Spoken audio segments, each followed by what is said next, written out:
Hello friends, स्वागत है आपका डोयल एजुकेशन पर। साथियों, संविधान का वीडियो 3 है। वीडियो 2 हमने कंप्लीट किए हैं। दोनों वीडियो में हमने कुछ महत्वपूर्ण अधिनियम के बारे में पढ़ा था कि अंग्रेजों ने कौन कौन से अधिनियम भारत में लागू किए अपने शासन को रेगुलेट करने के लिए, और क्या क्या उनसे व्यवस्थाएं चली भारत में, किस तरह से उन पर कार्य किया गया, कैसे उनमें बदलाव हुए,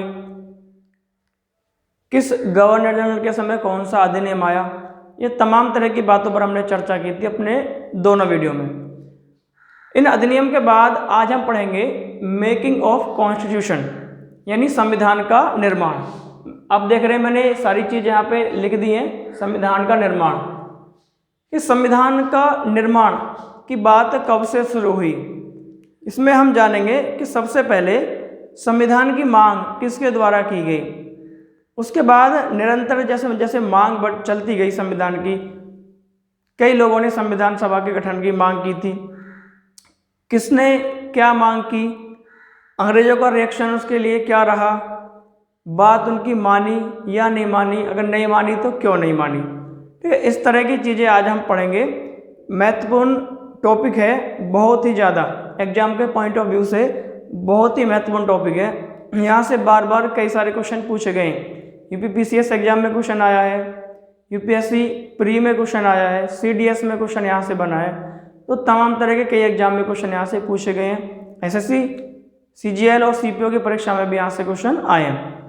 तो आज इन्हीं चीज़ों पर हम डिस्कस करेंगे कि किस तरह से हमारे जो भारतीय क्रांतिकारी थे उन्होंने संविधान सभा के गठन की मांग की। आखिर ऐसी क्या जरूरत पड़ गई कि उन्हें एक संविधान बनाने की आवश्यकता हुई।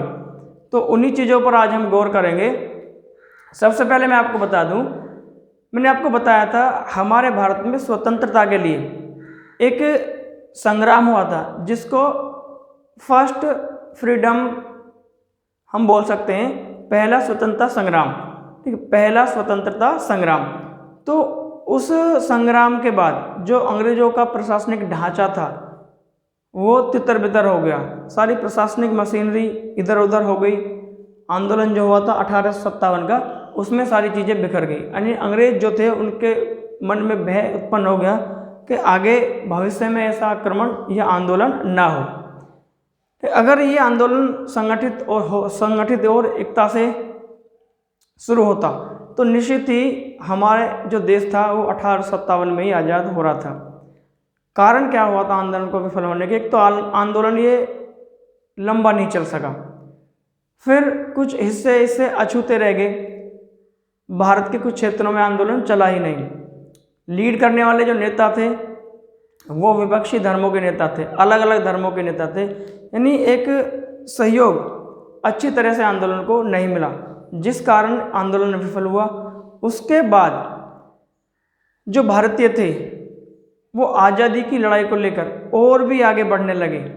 जगह जगह छोटे मोटे आंदोलन होते रहे। इन्हीं आंदोलनों के बीच हमारे संविधान सभा के गठन की मांग भी शुरू हो गई। तो इस बात पर चर्चा करते हैं। सबसे पहले जो संविधान सभा के गठन की मांग उठाई थी वो 1895 में बाल गंगाधर तिलक द्वारा पहली बार संविधान सभा के गठन की मांग की गई। देखिए यहाँ पे लिख दिया मैंने, और हाँ, जैसा मैं बोल रहा हूँ आपको उसी तरह से अपने नोट्स में नोट करना है। जहाँ तक आपने कर लिया है उससे आगे नेक्स्ट नया टॉपिक डालेंगे, संविधान का निर्माण, मेकिंग ऑफ कॉन्स्टिट्यूशन। उसके बाद से हम इसमें लिखना शुरू करेंगे। तो कैसे कैसे मांग हुई, क्या क्या उसमें कार्य हुए। तो सबसे पहले 1895 में पहली बार बाल गंगाधर तिलक ने संविधान की मांग की। 1895 में बाल गंगाधर तिलक ने संविधान की मांग की। इन्होंने संविधान की मांग तो कर दी, क्या अंग्रेजों ने इनकी मांग को स्वीकार कर लिया था? नहीं। इन्होंने जब मांग की थी 1895 में पहली बार, बाल गंगाधर तिलक ने संविधान सभा की मांग की, या अपने संविधान बनाने के लिए एक सभा के गठन की मांग इन्होंने की। उसके बाद क्या हुआ, अंग्रेजों ने इनकी मांग को सीधे इनकार कर दिया। यानी इनकी मांग को ब्रिटिश सरकार ने सीधे इनकार कर दिया, यानी एकदम से ठुकरा दिया मांग को। जब क्या था, जो हमारे बाल गंगाधर तिलक थे एक हमारे वरिष्ठ नेता थे। अब लोगों को लगा अगर ये मांग कर रहे हैं संविधान सभा के गठन की तो हो सकता है अंग्रेज इनकी मांग को पूरी तरह से ना मानकर थोड़ा आंशिक रूप से मान लें, यानी थोड़ा बहुत तो मानेंगे, लोगों को था कि इनकी जो प्रस्ताव है, इनका जो प्रस्ताव है उसको पूरा न मानकर आंशिक रूप से जरूर थोड़ा बहुत मानेंगे। लेकिन क्या हुआ, इनकी मांग को ब्रिटिश सरकार ने सीधे इनकार कर दिया। जब इनकी मांग को ब्रिटिश सरकार ने सीधे इनकार कर दिया तो लोगों में क्या हुआ, एक आक्रोश उत्पन्न हो गया। उन्होंने रणनीति बनाई कि हम संविधान सभा के गठन की मांग करते रहेंगे, बार बार गठन की मांग करेंगे, ब्रिटिश सरकार चाहे उसे स्वीकार करे या ना करे।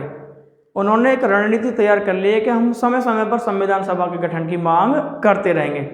तो आगे संविधान सभा की मांग को इनकार करने के बाद भारतीयों ने नीति अपनाई कि हम मांग करते रहेंगे, भले ही ब्रिटिश सरकार मांग पूरी करे या ना करे, यानी ब्रिटिश सरकार मांग माने या ना माने, हम गठन की मांग करते रहेंगे। ऐसे एक रणनीति के साथ इन्होंने एक आंदोलन आगे बढ़ा दिया। उसके बाद कुछ दिनों बाद क्या होता है, वर्ष 1922 में पुनः महात्मा गांधी ने, वर्ष 1922 में पुनः महात्मा गांधी द्वारा मांग की गई। एक बार फिर से 1895 के बाद महात्मा गांधी ने 1922 में मांग की और क्या कहा, महात्मा गांधी ने अपनी मांग में संविधान सभा शब्द का प्रयोग नहीं किया। महात्मा गांधी ने अपनी मांग में संविधान सभा शब्द का प्रयोग नहीं किया। सभा शब्द की जगह इन्होंने सेल्फ गवर्नमेंट यानी स्वराज शब्द का प्रयोग किया, यानी संविधान सभा के गठन की मांग जो शब्द है इसका प्रयोग ना करके किस चीज का प्रयोग किया, सेल्फ गवर्नमेंट यानी स्वराज शब्द का प्रयोग किया, स्वराज शब्द का प्रयोग किया। ठीक है, उन्होंने कहा कि स्वराज ब्रिटिश सत्ता द्वारा उपहार स्वरूप नहीं चाहिए, यानी जो हमें अपना राज, स्वराज का मतलब अपना राज, जो अपना राज है वो ब्रिटिश सत्ता द्वारा एक भेंट या उपहार के रूप में नहीं चाहिए। तो फिर क्या चाहिए, बल्कि वह भारतीयों की इच्छा से उत्पन्न होना चाहिए, बल्कि वह भारतीयों की इच्छा से उत्पन्न होना चाहिए, भारतीयों की इच्छा से उत्पन्न होना चाहिए। तो एक बात यहाँ पे गौर करने वाली है, क्या है कि महात्मा गांधी ने इस शब्द का प्रयोग क्यों किया, सेल्फ गवर्नमेंट यानी स्वराज जो शब्द है इस शब्द का प्रयोग क्यों किया, इस पर क्वेश्चन आ चुका है। इस पर एक बार पीसीएस में क्वेश्चन पूछा गया है, क्या वह व्यक्ति कौन है जिसने संविधान सभा के गठन की मांग की लेकिन संविधान सभा शब्द का प्रयोग नहीं किया। क्या प्रयोग किया था उसकी जगह, स्वराज शब्द का प्रयोग किया। तो वो मांग किसने की थी, महात्मा गांधी ने। ठीक है, ये मांग। अच्छा, इन्होंने इस बात को यहाँ ब्रिटिश सत्ता द्वारा उपहार के रूप में नहीं चाहिए, इस बात को क्यों कहा, यानी जो हमें स्वराज है वो ब्रिटिश सत्ता के द्वारा उपहार यानी एक गिफ्ट के रूप में हमें नहीं चाहिए। तो कैसे चाहिए, यानी जो भारतीयों की इच्छा से उत्पन्न हो ऐसा स्वराज हमें चाहिए। इसका एक बहुत बड़ा कारण है, मैंने आपको बताया था 1919 के अधिनियम में, यहाँ भी मेंशन किया है, 1919 के अधिनियम में अंग्रेजों ने क्या किया था, प्रांतों में द्वैध शासन लागू किया था, दोहरा शासन लागू कर दिया था प्रांतों में। कारण क्या था दोहरे शासन का, यानी दो तरफ का, यानी दो तरफा शासन। इन्होंने क्या किया, यहाँ पे हमारे देश में निरंकुश शासन चल रहा था, यानी निरंकुश शासन का मतलब है शासन पे कोई अंकुश नहीं, किसी का एक तरह से कंट्रोल नहीं, केवल किसका कंट्रोल, केवल और केवल गवर्नर जनरल और ब्रिटिश सरकार का, भारतीयों का कोई कंट्रोल उस पर नहीं था। हमारे देश में निरंकुश शासन चल रहा था। भारतीयों ने मांग किया कि सत्ता को बराबर यानी सत्ता का बंटवारा होना चाहिए, यानी सत्ता का बराबर बंटवारा होना चाहिए। जब निरंकुश शासन चल रहा था तो जो भारतीय लीडर थे, जो भी मेन लीडर थे, उन्होंने कहा कि सत्ता जो है बराबर बराबर बांट देनी चाहिए। तो इस पर अंग्रेजों ने क्या किया, द्वैध शासन लागू किया, यानी अपना जो 1919 का अधिनियम था उसके द्वारा जो द्वैध शासन उन्होंने लागू किया। ठीक है, इसके पहले की बात बता रहा हूँ, 1922 के पहले की क्या हुआ था, किसके बेस पे गांधी जी ने कहा था कि हमें क्या चाहिए, स्वराज चाहिए, और कैसा, ब्रिटिश सरकार द्वारा स्वरूप नहीं, यानी उपहार स्वरूप नहीं, बल्कि भारतीयों की इच्छा से। तो इसी बात को बता रहा हूँ क्यों कहा था। तो इन्होंने क्या किया, भारत शासन अधिनियम 1919 द्वारा द्वैध शासन लाया गया। इसके तहत सर्वोच्च सत्ता को दो व्यक्तियों या दो संस्थाओं में बांट दिया गया, यानी जो द्वैध शासन था वो किसकी देन थी? 1919 का भारत शासन अधिनियम, उसके द्वारा क्या किया गया, जो द्वैध शासन, उसके द्वारा क्या किया, जो सर्वोच्च सत्ता थी, सर्वोच्च सत्ता को दो लोगों में या दो संस्थाओं में बांट दिया गया। अब कैसे बांटा गया? भारतीयों को बहकाने के लिए ये प्रस्ताव यानी ये हमारा लाया गया। क्या समझना इस बात को कैसे? अब क्या हुआ, दो संस्थाओं में तो बंट गया, लेकिन क्या हुआ, पहला पार्ट क्या था, गवर्नर तो रहेगा ही, गवर्नर के साथ क्या अटैच कर दिया, मंत्रिमंडल, यानी गवर्नर प्लस मंत्रिमंडल दोनों मिलकर काम करेंगे। और दूसरी व्यवस्था में क्या दिया, गवर्नर प्लस कार्यकारी परिषद, गवर्नर प्लस कार्यकारी परिषद। यहाँ पे क्या हुआ, यानी गवर्नर को दोनों के साथ ऐड कर दिया है। अब इसमें क्या था, जो मंत्रिमंडल था, जो भारतीय मंत्रिमंडल के जो भारतीय के लोग जो शामिल थे मंत्रिमंडल में, वो क्या था, पूरे मंत्रिमंडल को गवर्नर जनरल के अधीन ही कार्य करना था, उसके अनुरूप ही कार्य करना था, उसकी मर्जी से कार्य करना था, जैसे वो कहता उसी की तरह उनको कार्य करना होता था। ठीक, अगर मंत्रिमंडल में से कोई भी मंत्री गवर्नर जनरल के अनुरूप कार्य नहीं करता था तो गवर्नर जनरल उसको मंत्रिमंडल से बाहर निकाल देता था। ठीक है, यानी अब क्या था, जो भी मंत्रिमंडल में शामिल थे उनको गवर्नर को खुश करने के लिए या ऐसे कार्य करते थे जिससे गवर्नर जनरल को खुशी मिले। तो क्या हुआ, यानी अभी भी क्या था, जो मंत्रिमंडल था वो पूरा का पूरा गवर्नर जनरल के अंडर ही था। जब अपनी मर्जी से वो कार्य नहीं कर सकते थे तो किसके अधीन हो गए, गवर्नर जनरल के। तो दूसरी व्यवस्था में क्या हुआ, गवर्नर जनरल प्लस कार्यकारी परिषद। यहाँ भी ये कार्यकारी परिषद का कोई भी सदस्य अपनी मर्जी से कोई नया कानून या नियम नहीं बना सकता था। किसके अंडर था, गवर्नर जनरल के। ये जब चीज चल रही थी तो क्या था, भारतीय जो वरिष्ठ नेता थे वो समझ गए, क्या समझ गए कि ये जो इन्होंने द्वैध शासन लागू किया है कि ये अभी भी ब्रिटिश गवर्नमेंट के नियंत्रण में है, यानी हमारे नियंत्रण में नहीं है। वो लोग क्या था, पढ़े लिखे थे, सारे के सारे ज़्यादातर एडवोकेट थे, कोई बैरिस्टर था। तो वो लोग जल्दी ही इस बात को समझ गए कि जो द्वैध शासन है भारतीयों को सिर्फ और सिर्फ पागल बनाने के लिए लगाया गया है, ना कि सत्ता को बांटने के लिए। वो जल्दी ही इस बात को समझ गए और इस बात का विरोध करने लगे। जब इस बात का विरोध किया तो क्या हुआ, यहाँ पे इस चीज़ को नोट कर लेंगे कि गवर्नर के साथ मंत्रिमंडल और यहाँ दूसरी व्यवस्था में गवर्नर के साथ कार्यकारी परिषद। तो क्या था, यहाँ पर दोनों जगह मंत्रिमंडल तथा कार्यकारी परिषद दोनों को ही गवर्नर के अनुरूप कार्य करना होगा, दोनों को ही गवर्नर के अनुरूप कार्य करना होगा। अर्थात गवर्नर के अनुरूप कार्य न करने पर गवर्नर उन्हें पद से हटा सकता था, यानी गवर्नर के अनुरूप कार्य न करने पर गवर्नर उन्हें पद से हटा सकता था। तो जो इंडियन थे इस बात को जल्दी ही समझ गए, इस बात को जल्दी ही भाप गए और उन्होंने इस बात का विरोध करना शुरू कर दिया।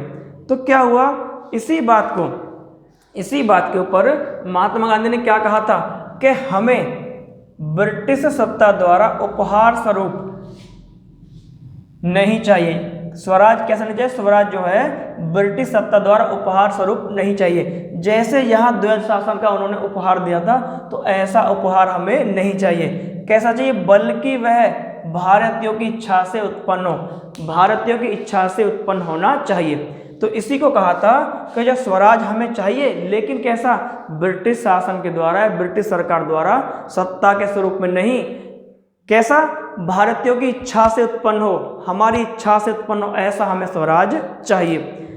क्लियर हुआ। तो इस पे क्वेश्चन बन चुका है, किस नेता ने मांग की थी, स्वराज शब्द का प्रयोग करके किस नेता ने संविधान सभा के गठन की मांग की थी, तो वो कौन थे, महात्मा गांधी।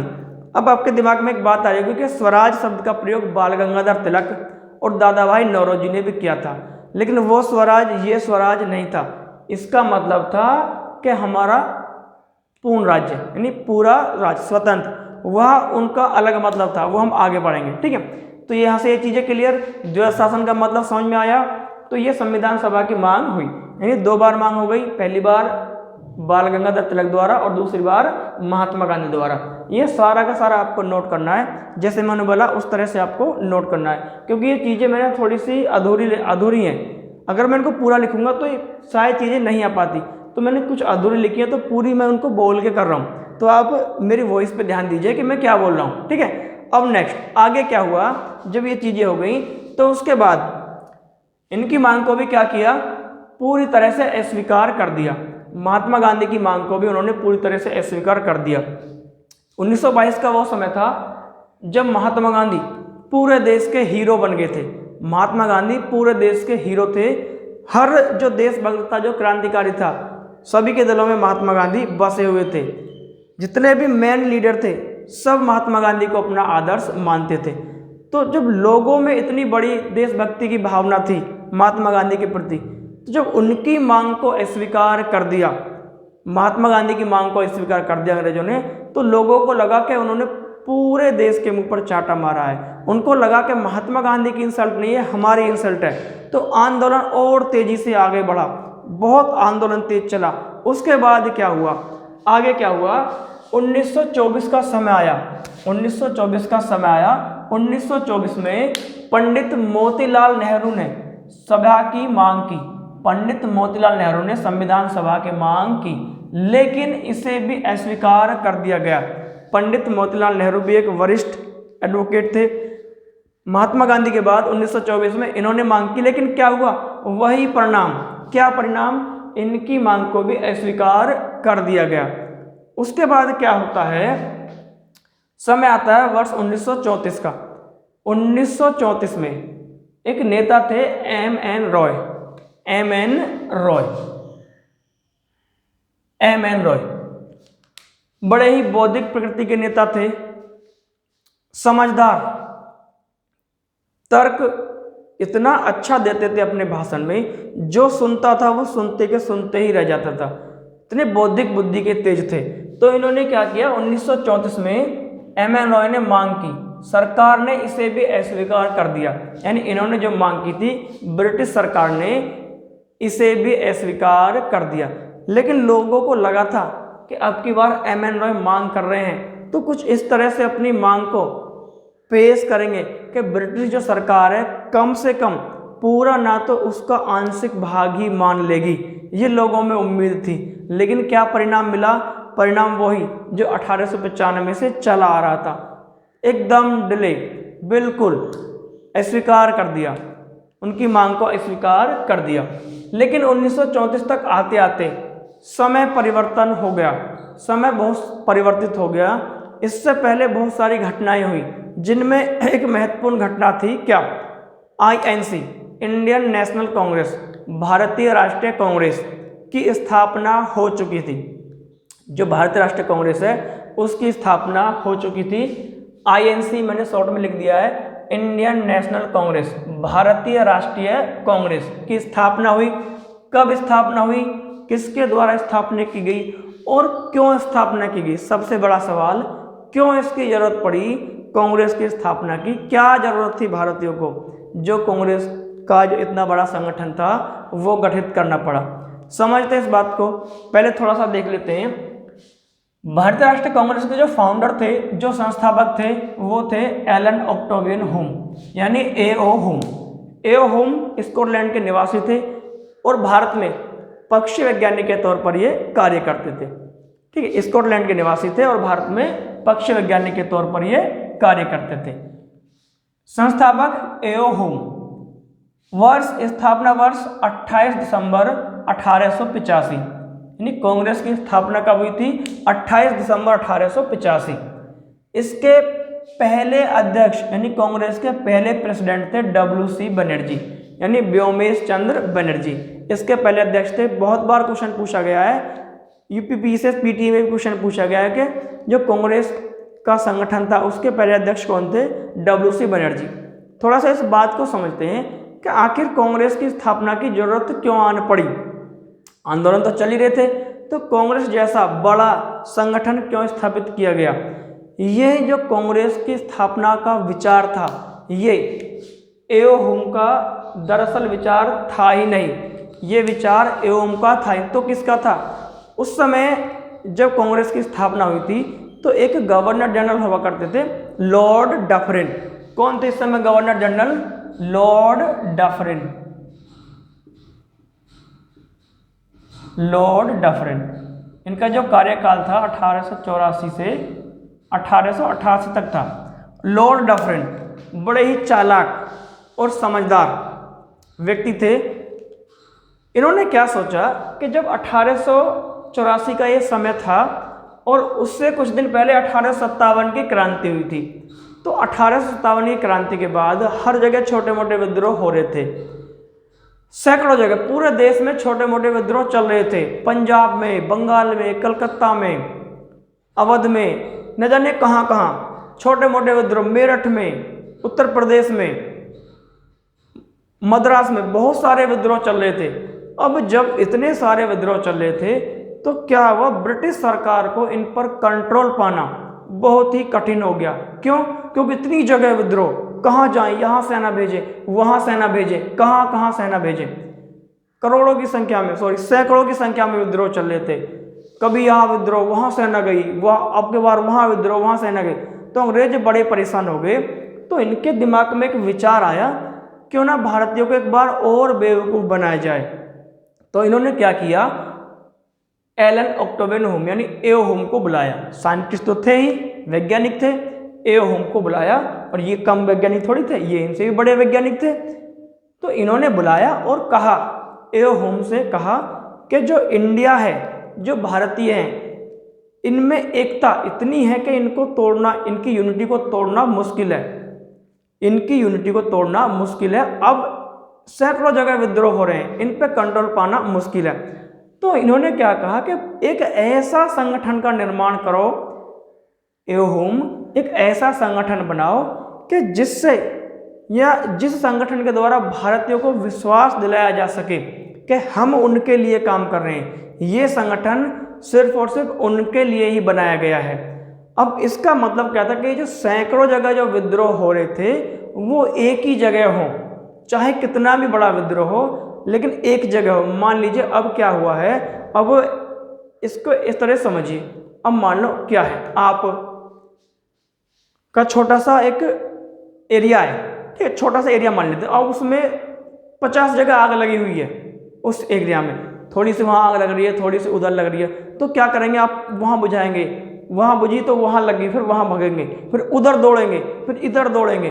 तो क्या होगा, उस आग पे काबू पाना थोड़ा मुश्किल होगा कि कहाँ कहाँ दौड़ें। तो इन्होंने क्या कहा कि एक ऐसा संगठन होना चाहिए कि लोग उसमें संगठित हों और उस संगठन की बात को माने, चाहे फिर वो कितनी भी बड़ी आग लगे, लेकिन एक ही स्थान पर रहे तो उस पर काबू पाना बड़ा आसान हो जाएगा। तो यही सोचकर उन्होंने एक संगठन बनाया जिसको नाम दिया, और ये कहा कि उस संगठन का नाम भारत के नाम यानी इंडियन होना चाहिए, और इंडियन ही उसका अध्यक्ष होना चाहिए, ताकि भारतीयों को ये लगे कि ये संगठन सिर्फ और सिर्फ हमारे लिए यानी हमारी आज़ादी के लिए बनाया गया है। तो ये सोच थी अंग्रेजों की, यानी लॉर्ड डफरिन की। तो अब बताइए कि एओ हुम से बड़े साइंटिस्ट थे कि नहीं, क्या सोच थी, क्या लॉजिक लगाया कि इस तरह से कंट्रोल पा सकते हैं, और उसमें वो क्या हुए, सफल हुए। तो स्थापना हो गई, नाम दिया गया INC का मतलब है इंडियन यानी भारतीय नेशनल राष्ट्रीय कांग्रेस का मतलब है सभा सम्मेलन। भारतीय राष्ट्रीय कांग्रेस नाम दे दिया, भारतीय खुश हो गए, हमारे देश के नाम पर एक संगठन का निर्माण हुआ है। और उसका अध्यक्ष किसको बनाया, जैसा कि बिल्कुल प्लान था कि अध्यक्ष भी कौन हो, भारतीय हो। किसको बनाया गया, WC बनर्जी, WC बनर्जी इनको अध्यक्ष बनाया गया, बंगाल के निवासी थे। तो जब भारतीय अध्यक्ष थे और संगठन का नाम भी भारतीय हो तो क्या हो, लोगों को कोई आपत्ति नहीं, लोगों को कोई आपत्ति नहीं। अब क्या था ये संगठन, अब जब ये संगठन बन गया तो जो जगह जगह विद्रोह आंदोलन हो रहे थे अब वो संगठित होने लगे, यानी इस संगठन की बात मानने लगे। तो अब क्या था, जो वो चाह रहे थे वो कामयाब हो गया। यानी अब संगठन अब क्या करते थे, वो जगह जगह बात ना करके लोगों से, इसी संगठन के मेन लीडरों से बात करते, और यही लीडर क्या करते, आंदोलन को शांत कराते। तो ये सोच थी। तो कांग्रेस के गठन की मांग इसलिए, कांग्रेस का जो गठन किया गया वो इसलिए किया गया, ये अंग्रेजों की स्ट्रेटजी थी, बड़ी चालाक थे। तो कांग्रेस के जो गठन हुआ था उसको देश की आवश्यकता उस समय नहीं थी, जिस समय इन्होंने उसका गठन किया। ये तो जबरदस्ती से इसका गठन कर दिया। जो थे ब्रिटिश सरकार थी, डर गई थी। अगर एक और ऐसा भयंकर विद्रोह हुआ 1857 का, तो हमें सत्ता छोड़नी पड़ेगी। बल्कि कुछ अंग्रेजों ने माना भी था कि अगर 1857 का विद्रोह थोड़े समय और चलता तो हमें भारत छोड़कर भागना पड़ता। यह कई अंग्रेजों ने माना था इस बात को। तो यही कारण था कि जो विद्रोह चल रहे थे उन पे हम कंट्रोल पा सकें और वो कामयाब हुए, कांग्रेस की स्थापना हुई। ठीक है, नेक्स्ट आगे चलते हैं। अब क्या हुआ, आईएनसी ने अब जब स्थापना हो गई, लोग जुड़ गए कांग्रेस से, मेन लीडर बड़े नेता सारे जुड़ गए। अब क्या हुआ था, तो इन्होंने 1938 में एक निर्णय लिया, कांग्रेस ने 1938 में एक निर्णय लिया। इन्होंने क्या कहा कि भारतीय संविधान सभा के लिए जो सदस्यों का निर्वाचन होगा वो वयस्क मताधिकार पद्धति द्वारा होगा। इन्होंने स्वयं से निर्णय ले लिया कि जो निर्वाचन किया जाएगा वो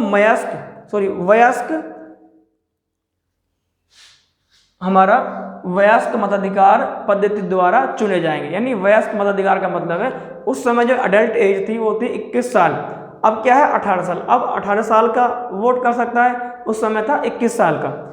जब इन्होंने निर्णय लिया तो क्या हुआ, जवाहरलाल नेहरू ने इसे घोषित किया था। यानी जवाहरलाल नेहरू ने कहा, आईएनसी ने कहा 1938 में निर्णय लिया कि भारतीयों के लिए जो सभा होगी उसके सदस्यों का निर्वाचन वयस्क मताधिकार द्वारा होगा। तो कांग्रेस की तरफ से पंडित जवाहरलाल नेहरू ने इसकी घोषणा की। जब इसकी घोषणा की, अंग्रेजों को जब पता चला तो उनको बहुत बुरा लगा, बहुत गुस्सा आया। क्यों? क्योंकि भारतीय हमारे गुलाम होकर खुद निर्णय कर रहे हैं, यानी हमारे गुलाम और निर्णय कर लेंगे, ये कैसे हो सकता है। हमारे गुलाम होकर निर्णय ले रहे हैं कि जो हमारे लिए संविधान सभा का गठन होगा उसका निर्वाचन हम ऐसे करेंगे, बहुत बुरा लगा। तो उसके बाद क्या हुआ, एक अगस्त प्रस्ताव आया। अगस्त प्रस्ताव 1940 घोषित हुआ। अगस्त प्रस्ताव अंग्रेजों ने भारत भेजा। अगस्त प्रस्ताव में क्या था कि ये एक ऑफर लेकर आए, इसको अगस्त ऑफर के नाम से भी जानते हैं। ये 8 अगस्त 1940 को आया था, अगस्त ऑफर के नाम से ये इतिहास में प्रसिद्ध हुआ। इसमें क्या किया, इन्होंने कहा कि यदि भारतीय, उस समय दूसरा विश्व युद्ध चल रहा था, ये एक ऑफर लेकर आए, यदि भारतीय युद्ध में हमारा साथ देंगे, हमारी गवर्नमेंट का साथ देंगे, तो युद्ध समाप्त होने के बाद, यानी युद्ध जीतने के बाद हम भारत को क्या करेंगे, हम भारत को डोमिनियन स्टेट यानी अधिराज्य का दर्जा देंगे, भारत को अधिराज्य का दर्जा देंगे। तो आपको लिखना है अगस्त प्रस्ताव में, इस प्रस्ताव में सरकार ने ऑफर दिया, इस प्रस्ताव में सरकार ने ऑफर दिया कि विश्व युद्ध के ऑफर दिया कि विश्व युद्ध में हमारी सरकार की मदद करें। भारतीयों को ऑफर दिया कि भारतीय जो हैं विश्व युद्ध में हमारी सरकार की मदद करें और युद्ध जीतने के बाद इंडिया को डोमिनियन स्टेट यानी अधिराज्य का दर्जा देंगे। डोमिनियन स्टेट का मतलब है अधिराज्य का दर्जा देंगे, डोमिनियन स्टेट का दर्जा दे देंगे। अब ये अधिराज्य क्या है, अधिराज्य क्या है, अधिराज्य है, अधिराज्य को समझते हैं। यानी अधिराज्य का मतलब ये है, डोमिनियन स्टेट का मतलब यह है कि कोई भी देश, यानी अधिराज्य कब कहलाएगा, वह देश अधिराज्य कहलाएगा जिस पर पूर्ण रूप से किसी बाहरी देश का नियंत्रण ना हो, लेकिन आंशिक रूप से थोड़ा सा नियंत्रण हो, लेकिन आंशिक रूप से थोड़ा सा उस पर नियंत्रण हो, उसको क्या बोलेंगे, अधिराज्य। ठीक है, डोमिनियन स्टेट। तो यहाँ पे इस बात को भी लिख लीजिए कि अधिराज्य का मतलब क्या है, अधिराज्य का मतलब क्या है। अधिराज्य उसी राज्य को कहते हैं, अधिराज्य उसी को कहते हैं, उसी देश को कहते हैं जो पूर्ण रूप से किसी दूसरे देश के कंट्रोल में न हो, पूर्ण रूप से किसी दूसरे देश के कंट्रोल में ना हो, लेकिन आंशिक रूप से थोड़ा सा कंट्रोल होता है, लेकिन आंशिक रूप से उस पर थोड़ा सा कंट्रोल होता है। अब क्या था, जो भारतीय थे वो समझ चुके थे कि हमें अधिराज्य वधिराज्य नहीं चाहिए, नहीं चाहिए तुम्हारा डोमिनियन वोमिनियन स्टेट, हमें क्या चाहिए, पूर्ण स्वतंत्र राज्य चाहिए। तो उन्होंने इस प्रस्ताव को ठुकरा दिया, भारतीयों ने इस प्रस्ताव को अस्वीकार कर दिया कि हमें अधिराज्य वधिराज्य नहीं चाहिए, केवल और केवल पूर्ण स्वतंत्र राज्य चाहिए। यानी अगस्त ऑफर फेल, अंग्रेजों का अगस्त ऑफर फेल। उसके बाद क्या हुआ, अगस्त ऑफर के बाद समय आया 1942 का, उन्होंने भेजा क्रिप्स मिशन। 1942 में भारत आया क्या, क्रिप्स मिशन। अब क्रिप्स मिशन के जो अध्यक्ष थे बहुत ही समझदार चालाक प्रकृति के व्यक्ति, यानी हर परिवार में या हर सरकार में एक आधा व्यक्ति ऐसा निकल आता है जैसा कि स्टैफोर्ड क्रिप्स थे, बड़े चालाक थे। तो इनको बुलाया गया, इनकी अध्यक्षता में एक मिशन भारत भेजा गया जिसका नाम पड़ा क्रिप्स मिशन। इनका पूर्ण नाम था सर स्टैफोर्ड क्रिप्स, तो इन्हीं के नाम पर उस मिशन का नाम पड़ा क्रिप्स मिशन। 1942 में आया, 1942 में आया। तो क्या हुआ, इसमें व्यवस्था की गई और कहा गया कि क्रिप्स भारत जाइए और भारतीयों को बोलिए कि अगर आप दूसरे विश्व युद्ध में हमारी सहायता करेंगे, हमारी सरकार की सहायता करेंगे, तो जैसे ही युद्ध समाप्त होगा तो हम भारत को पूर्ण स्वतंत्र राज्य घोषित करेंगे। यानी इस बात को बार बार कहा जाए कि हम भारत को पूर्ण स्वतंत्र राज्य घोषित करेंगे, ये एहसास दिलाया जाए इन भारतीयों को। तो वो भारत गए, उन्होंने घोषणा कर दी, क्रिप्स मिशन ने घोषणा की। जैसे जितने भी भारतीय थे जिसको पता चला कि क्रिप्स मिशन का जो सम्मेलन है वो बंगाल में चल रहा है या उत्तर प्रदेश में चल रहा है या वो चेन्नई में चलेगा, तो जितने भी भारतीय थे, चाहे वो स्त्री हो, 12 साल का बच्चा हो, 90 साल का वृद्ध ही क्यों ना हो, इतनी राष्ट्रीय भावना कूट कूट कर भर गए थे उस समय कि नहीं, अब तो आज़ादी चाहिए ही चाहिए, आज़ादी चाहिए ही चाहिए, चाहे कुछ भी हो। तो इस तरह की राष्ट्रीय भावना कूट कूट कर भरी, सब लोग निकल पड़े क्रिप्स मिशन का यानी क्रिप्स का भाषण सुनने के लिए। वृद्ध लाठी के सहारे जा रहे हैं, औरतें अपने 2-2 महीने के बच्चों को लेकर गोद में दौड़ रही हैं, छोटे छोटे बच्चे दौड़ रहे हैं, इतनी राष्ट्रीय भावना भर गई थी इस समय। तो क्या हुआ, इसमें कहा गया कि भारत युद्ध में हेल्प करेगा, तो युद्ध के बाद हम भारत को पूर्ण स्वतंत्र कर देंगे। लेकिन क्या हुआ, भारतीयों ने लॉर्ड क्रिप्स को अपमानित किया और वह इंग्लैंड वापस चला गया। यानी ये नारे लगे, क्रिप्स मिशन वापस जाओ, क्रिप्स मिशन वापस जाओ, हमें पूर्ण राज्य यानी हमें पूर्ण स्वतंत्रता चाहिए, इस तरह के नारे लगे वहाँ। तो क्रिप्स जो थे उनको अपमानित किया, उनकी इंसल्ट हुई और वो इस इंसल्ट को बर्दाश्त नहीं कर सके और वापस कहाँ चले गए, इंग्लैंड। और उन्होंने अंग्रेजों को चेतावनी दी। क्या चेतावनी दी कि ब्रिटिश सरकार समझ गई कि भारतीयों को अब गुलाम बनाना संभव नहीं है। उन्होंने कहा कि समझ जाओ, जैसा मैं देखकर आया हूँ वहाँ भारतीयों को भविष्य में अब गुलाम बनाना संभव नहीं होगा, सत्ता सौंप कर भाग जाओ। ये क्रिप्स मिशन के शब्द थे ब्रिटिश सरकार को। वो वापस इंग्लैंड चला गया।